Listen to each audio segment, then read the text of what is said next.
হ্যাপির সঙ্গে নেস যোগ করলে হয় happiness.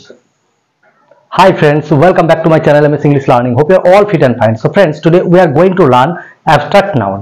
Very earlier we have learned common noun, proper noun and material noun. But today we will learn abstract noun. তো বন্ধুরা, আজকে আমরা অ্যাবস্ট্রাক্ট নাউন শিখব। আমরা এর আগে নাউনের সমস্ত রকমের ক্লাসিফিকেশন শিখে গেছি। আজকে অ্যাবস্ট্রাক্ট নাউন শিখব। তবে শুরু করার আগে তোমরা এখনো যারা আমার চ্যানেলটি সাবস্ক্রাইব করোনি তারা অবশ্যই চ্যানেলটি সাবস্ক্রাইব করবে এবং সঙ্গে থাকবে পরবর্তী ভিডিওটি সর্বপ্রথমে তোমাদের মোবাইলে পাওয়ার জন্য। এবং অলরেডি যারা সাবস্ক্রাইব করে রেখেছো তাদের অসংখ্য ধন্যবাদ। সো ফ্রেন্ডস, আমার ভিডিওটি যদি তোমাদের ভালো লাগে তাহলে অবশ্যই একটা লাইক, কমেন্ট এবং শেয়ার করবে। তাহলে চলো শুরু করা যাক।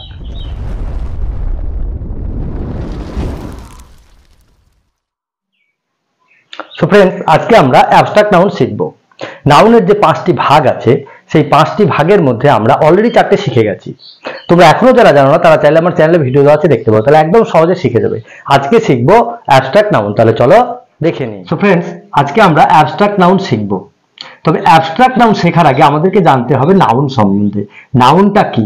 যদিও আমি আমার চ্যানেলে এই নাউনের ভিডিও আপলোড করে রেখেছি, তোমরা যারা জানো না তারা চাইলে দেখতে পারো, তাহলে একদম সহজে শিখে যাবে। তবু আমি শর্টে একটু নাউনের ব্যাপারে বলে নিই। দেখো, নাউন হলো নেমিং ওয়ার্ড। যে ওয়ার্ড দ্বারা কোনো ব্যক্তি, বস্তু, স্থান ইত্যাদির নাম বোঝায় তাকে বলা হয় নাউন। এই নাউনের ধরন অনুযায়ী নাউনকে 5টি ভাগে ভাগ করা হয়: proper noun, common noun, collective noun, material noun এবং অ্যাবস্ট্রাক্ট নাউন। আজকে আমরা অ্যাবস্ট্রাক্ট নাউন শিখব। এর আগে আমাদের 4টি ভাগ শেখা হয়ে গেছে। তাহলে প্রথমে আমাদেরকে জানতে হবে অ্যাবস্ট্রাক্ট নাউন কাকে বলে। তাহলে যে নাউন দ্বারা কোনো কাজ, দোষ, গুণ ইত্যাদির নাম বোঝায় তাকেই বলা হয় অ্যাবস্ট্রাক্ট নাউন। এই অ্যাবস্ট্রাক্ট নাউন আমরা টাচ করতে পারি না, আমরা দেখতে পারি না, শুধু ফিল করতে পারি। ঠিক আছে? তাহলে অ্যাবস্ট্রাক্ট নাউন কাকে বলে? দেখো, an abstract noun is the name of quality, a state or action. An abstract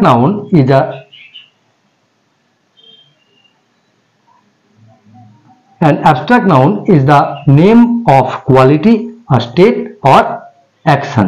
তাহলে আমি প্রথমে কি বললাম, যে নাউন দ্বারা দোষ, গুণ, অবস্থা, সংখ্যা প্রভৃতির নাম বোঝায় তাকে বলা হয় অ্যাবস্ট্রাক্ট নাউন। কোয়ালিটি, স্টেট এবং অ্যাকশন এর নাম বোঝায় তাকে বলা হয় অ্যাবস্ট্রাক্ট নাউন। যেমন অনেস্টি,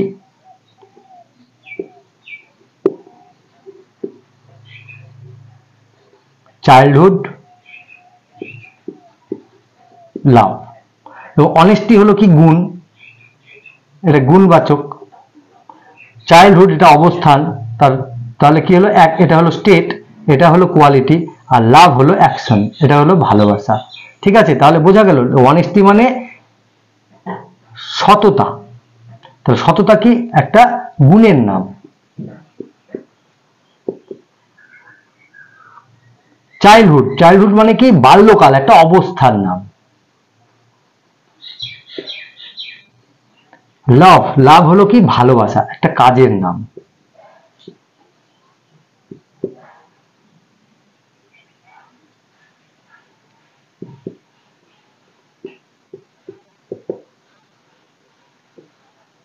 বোঝা গেল? তাহলে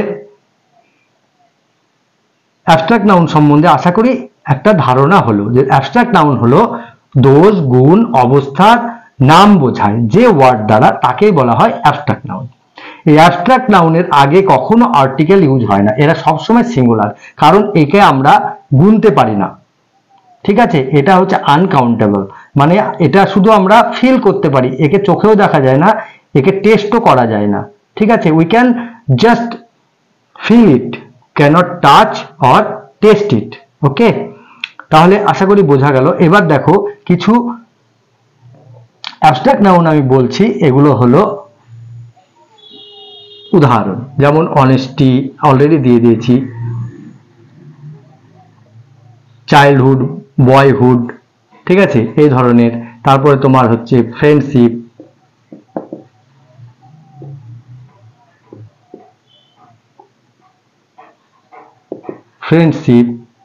হ্যাপিনেস,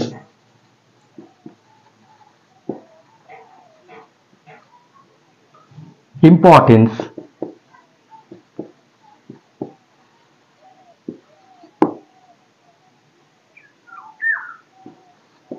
লাভ,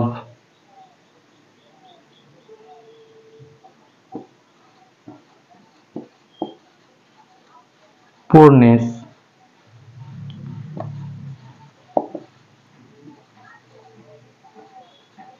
wisdom, etc. এগুলো হলো অ্যাবস্ট্রাক্ট নাউন। দেখো অ্যাবস্ট্রাক্ট নাউন মানে সাফিক্স যোগ করেও অ্যাবস্ট্রাক্ট নাউন করা যায়। যেমন হ্যাপি, হ্যাপির সঙ্গে নেস যোগ করলে হয় হ্যাপিনেস, ঠিক আছে, এটা হলো অ্যাবস্ট্রাক্ট নাউন। আবার দেখো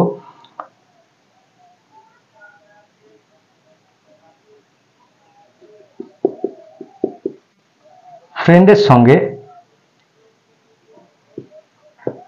শিপ যোগ করলে হয় ফ্রেন্ডশিপ,